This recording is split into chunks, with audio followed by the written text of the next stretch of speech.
people think that there are movies that don't have a message. And I think that's what's kind of bugging me. Every film that you watch has a message. This idea that this is some new phenomenon of we are just now trying to put all of these sort of political messaging in our stories, as if there was a point in time where movies were just movies and that wasn't existing. But that's never been the case. It isn't just like nonsensical, but it's also like historically inaccurate. Crazy Stupid Podcast. Thank you so much for tuning in. As always, if this is your first time watching, we'd love it if you could hit the like button, the subscribe button, and the bell so that you are aware of when we post things. Hi, everybody. Welcome back to another episode of Crazy Stupid Podcast. My name is Esther. And I'm Adrian. So there's a lot of talk about post-election numbers. A lot of what people are sort of focusing in on a lot is like the sort of shift towards more like right-wing conservative ideas, specifically for like younger Gen Z men. The echo chamber that I have seen conservative media create while using the culture wars, I do feel like people have like underrated the significance of it, specifically when it comes to the culture wars and how they have polarized Hollywood and the films that are coming out. You're starting to see a lot more of the political commentators reviewing films and TV shows now. And they're coming at it from the lens of like critiquing the sort of like anti-woke nonsense that you see, you know, they're always putting that BS out there. I think one of the things that has probably been the most alarming is sort of two things. One, we did get a few people in our comment section, not just with Wicked, but with a number of films. I remember seeing comments when we reviewed Wicked, when we reviewed Hunger Games, when we started to review things like Star Wars with Andor's, when we were reviewing things in some of the Marvel films. This idea of like, bro, it's just a movie. Like you're thinking too deeply into it. I do feel like that belief, that narrative was spurred through the sort of alt-right, very strong conservative echo chamber that's existing in film and TV commentary now. The reason why I find that so frustrating is that it isn't just like nonsensical, but it's also like historically inaccurate. Why can't we just watch a movie and just let a movie be what it is, right? This idea of like, it's quote unquote just a movie. What makes that frustrating is that people think that there are movies that don't have a message. And I think that's what's kind of bugging me. Like every film that you watch, every story that you read has a message. Now, some of them might be more complicated than others. Yeah, it's not always a political message. Right. Yeah. But there's always some, pick a random movie. Home Alone, right? Face value, you could probably watch that and be like, oh, it's just a fun movie about a kid using his toys to take out people that are trying to break into his house. No, but he was still feeling neglected from his family, right? They explored that in a lot of different ways, even with the older guy, when they're in the church and then he's talking about the reconciliation, all of that. This idea that this is some new phenomenon of we are just now trying to put all of these sort of political messaging in our stories, as if there was a point in time where movies were just movies and that wasn't existing. But that's never been the case. Telling stories about marginalized groups as this new phenomenon is something that only exists in the conservative history that they're creating. That's been going on for decades. The stories that are being adapted, these things were happening in like 1920s to like 1980s. Take a second to think about what was happening in our country when these books were written. The other thing that I think has been kind of frustrating is the race swapping conversation that's been driving me insane. There's always this idea of like, what if we did the same thing to you guys? As if that hadn't been happening for like the last 50 years. Someone pointed out, apparently in the books, Fiyero is a black man, or at least a man of color. Yeah, I've seen different things. I saw some person say that he's indigenous. I've seen other.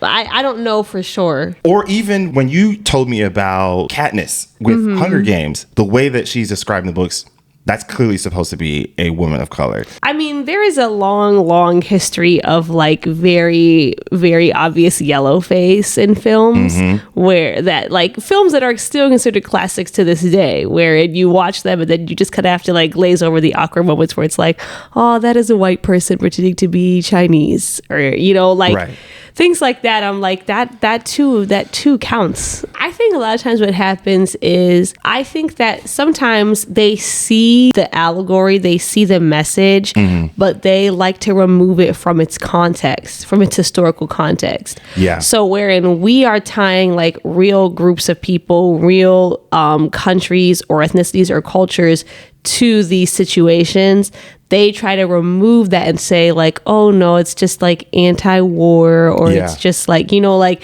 they're still seeing the message, but they don't attach that message to any like real political historical context, whereas we do.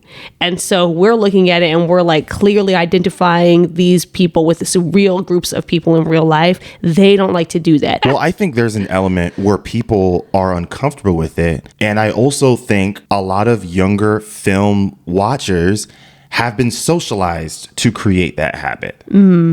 I don't think the more conservative film reviewers want their ideas to be openly dissected like that. I remember when we were watching Falcon and Winter Soldier for the first time.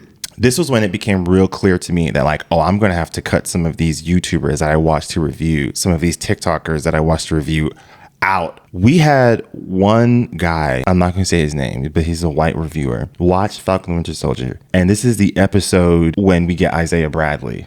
His takeaway was that they thought the film was talking about cancel culture. That was where he went with his thought process. How did he get there? I have no idea. Not one mention of race, by the way, at all in his review. This is what I will say. I think that the message that you pull from a film is going to be heavily influenced by your own lived experience. For sure. Right? For sure. Which is why for me, I'm always so heavy on like when people are coming into our comments being like, it's not that deep, or that's not what they were trying to say, or da da da da.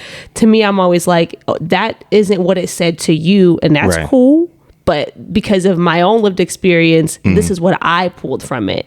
And I think that's how these things are meant to be digested. If you were able to somehow pull that out of the story in a way that made sense, like that can be a thing that you pulled from this film. But then you also then cannot be a person who shuts down other people who get something else out of it. People are going to see different things in the stories based on what they themselves have experienced in their own lives. Like, I'm not necessarily expecting a white person who maybe hasn't done a lot of like unlearning or deconstructing or anything like that to watch something and be able to pull out all the racial nuances in it. Sure. But then don't shut down the other people who see something different from you and say that they're thinking about it too hard, or they're doing too much, or it's not that deep. When you looked at that and you pulled out cancel culture, a theme that to me was far less apparent. and I'm cool with that. I think what's alarming for me is that it's creating the habit of rewriting history as something where different versions of art are apolitical. That I think has been concerning, because whether it's films, short stories, books, so much of how they have been used has been for sociopolitical means. A lot of conservative people on YouTube, on TikTok, wherever you want to call it, telling them where to focus their blame. Telling them where to shift their blame. And I think that is why that anti-woke narrative landed so well for them. I think these two things are like intrinsically tied to each other. Part of this too is about loneliness. 100%. And I do think, to tie what you were saying earlier about how your lived experience is really going to show up in the way that you interpret the allegories in the films, I think those unresolved feelings that a lot of young men have is showing up in the way that they're processing some of the films. I was really trying to like truly grasp like the strong emotional ties that a lot of young men have with like certain fictional characters. I'm talking about people like Anakin, like Eren Yeager, or even more recently with like Paul Atreides. In all of those characters, there is an inherent loneliness. There's a lack of control over like the trajectory of where your life goes. And I think there's a lot of conversations of like, oh, these guys are watching these films and getting the wrong takeaway. But I think that's an oversimplification of it. I do think part of it is, no, they're resonating with the pain with these characters because we as a society are not healthy enough. And so a lot of these young men, I think they're watching these films, and the cautionary tale component of it might not be landing as strong because of where they're at, like in their own livelihood, if that makes sense. No, that makes sense. Maybe they're not missing the component about power. Because what I was going to say is it's like if you're resonating with an Eren Jaeger, or you're resonating with an Anakin Skywalker, or you're resonating with a Paul Atreides, like the overlying layer in all those stories is like there is some sort of system of power that is like taking advantage of those characters in some way, or using them in some way, or oppressing them in some way. And like that's where you're supposed to ultimately direct your blame. But it's possible that they are picking up on that message. It's just that they're attaching it to something different in real life. Like there is this misconception of Anakin that I think is a little frustrating. It wasn't like the ideals that Anakin had pre-fall weren't problematic. Like there is a scene, I remember there's a scene in Attack of the Clones when Anakin's talking with Padme about like political views and whatnot. She's pushing democracy, and this guy is low-key talking about dictatorship. But that's after the Emperor had already started to kind of get into his ear a little bit. I know, but I think the tragedy of Anakin's character is not just about the Jedi betraying him and the loss of Padme. I think part of the tragedy with his character is how he fell victim to the idea of fantasizing about what power can look like. That I think is the part where I feel like a lot of Star Wars fans missed the point that George Lucas is trying to get across because of the lack of control that Anakin was feeling in the world and things that were changing for him. What Palpatine was, telling him in his ear appealed to him. This authoritative government was appealing to him pre-fall to the dark side. That I think is something that people miss. That I think is part of the fascist conversation that a lot of Star Wars fans like they seem to fail to grasp that. And I do feel like I walked away with some of the problematic views that some of my, other male fans were having, but I was talked out of it.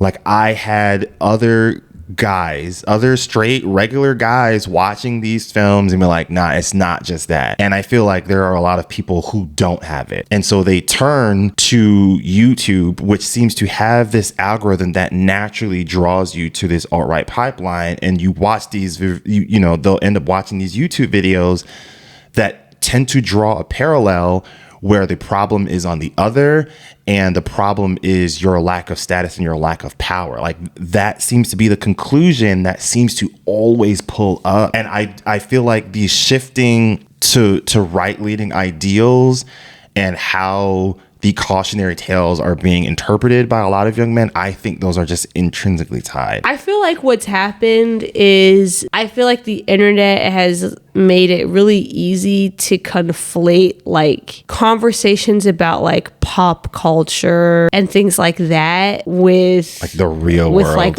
political realities. Yeah. And like they're confusing them. I think you could say that it does feel like our conversations about pop culture are not always dominated by whiteness or white men. Like I feel like that seems true.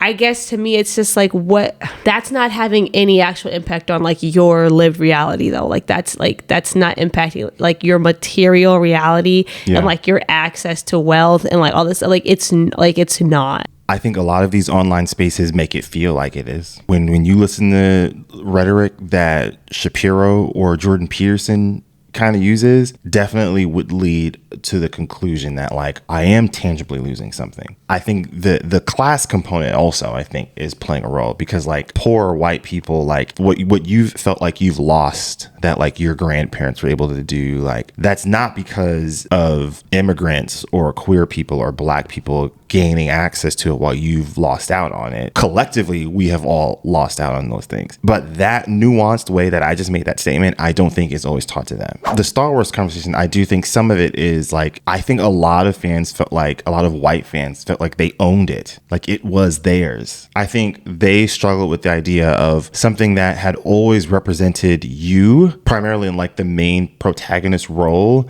I do think that not socializes you, but normalizes the idea that it belongs to us. And then stepping into that feels like a violation. Now, absurd as it is, you know. I mean, it's not necessarily absurd because it's like, this is what they always try to do. If Halle can play Ariel, then Taylor Swift can play Tiana in the live act. Like, you know, like I understand, like the feeling that they're expressing there, I understand, because that would be a personal affront to me. You know, I think they are missing the fact that like this is all a problem of your own making. Sure. Like the reason why those two things are not like one and the same, like the reason why it's not the same thing to like take a story like Princess and the Frog, the Tiana version of Princess and the Frog or Black Panther or whatever, and like race swap it into something else, why that's not the same as like taking Ariel or taking the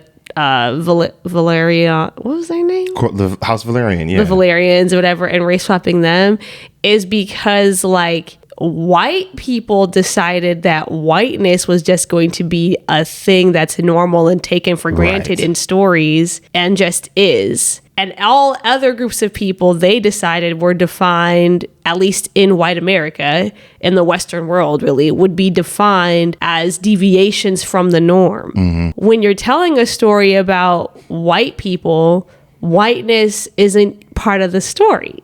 Yeah. They're just white. But we don't even notice it or think about it or talk about it. Nobody was like, Iron Man's white when Iron Man came out. Nobody cares when they're white because it has no bearing on the plot or narrative at all. Because you guys decided that that was just the norm. That was just the standard. You made it so that we don't think about it. It's a non-factor. That's what you guys did. Because of that, and because of how they decided to define everybody else in opposition to that, when stories are told about people of color, that is a part of the story. It's infused into the narrative. Yeah. You could have defined whiteness as its own unique thing and let all of us just be our own unique things, but you didn't do that.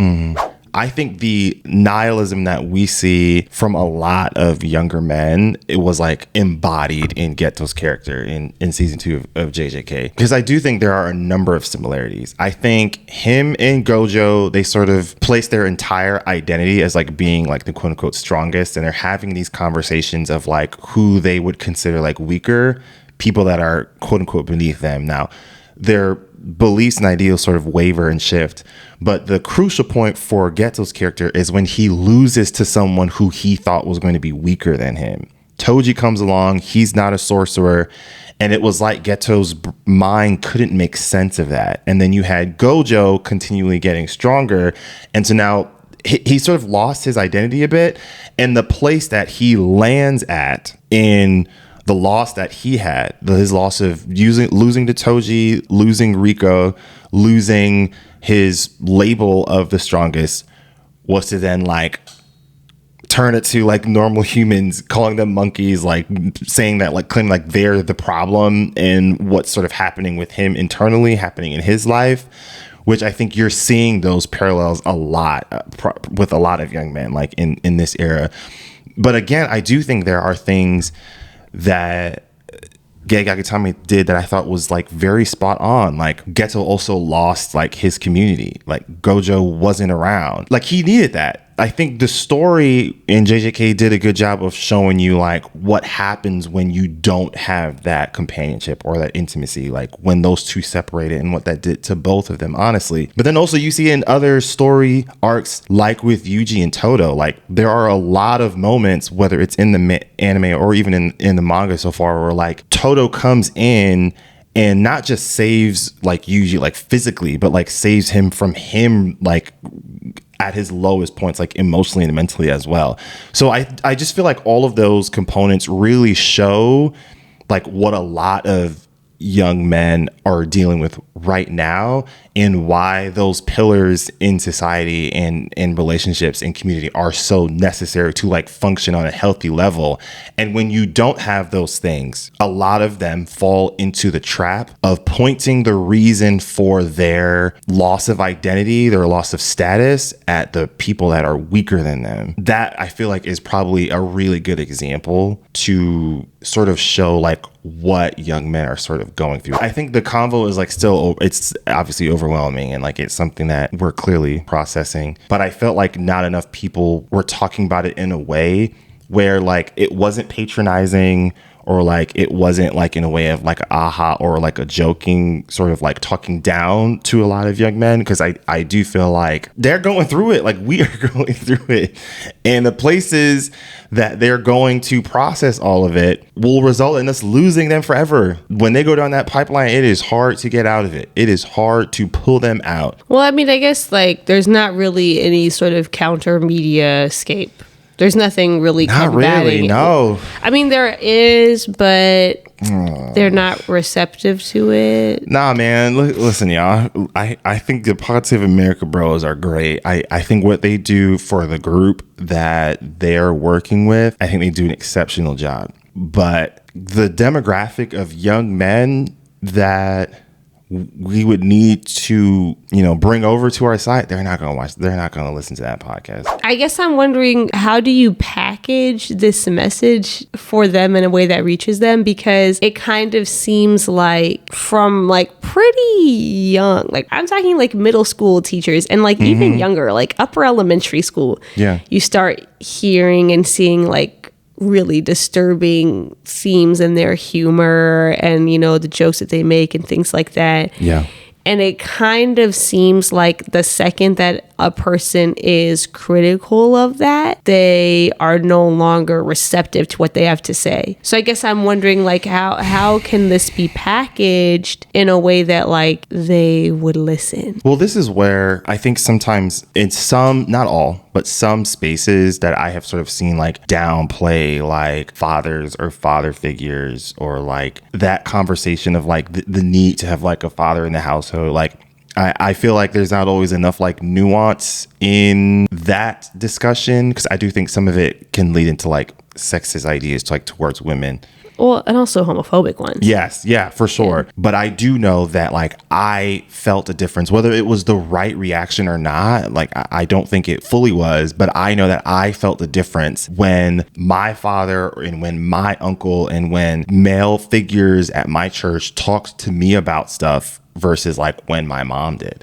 I don't really know how to articulate it better than that. And I know that there are a lot of guys that have the same experience or would benefit from a similar experience that I did. And I think right now, the spaces of where they're getting it are not portraying what healthy masculinity looks like, that is affirming to other groups of people that are less fortunate than you are. I don't think a lot of young men know what masculinity looks like without the homophobia or without the sexism or without the toxic sides of it that's to them seem intrinsically tied to manhood. Well, I mean, I guess the question would be like, is like a socially agreed upon understanding of masculinity and manhood, is that not kind of similar to whiteness in that it was defined for the purposes of oppressing other people? Sure. And so there possibly is not but I guess healthy.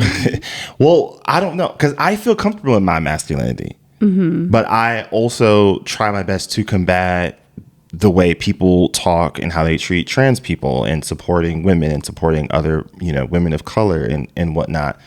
But like, I am a cishet man. But I feel like masculinity is like, there's like the physical biological aspect of like being a man, but then that's like separate from masculinity, which is like societal norms. What do those look like? I think some of the terms that have sort of been taught to me, we'll use like a common one, like provider. Is there a way to still see the value in that without it being attached to status? You're doing it because in your household, that's what they needed of you as a man, as opposed to you doing it because that's supposed to be the standard for all men. I think the differentiating that seems to be a necessary tool. But that's detaching it from masculinity. I think it's about redefining what it can look like, though. I guess my question is like, it still sounds...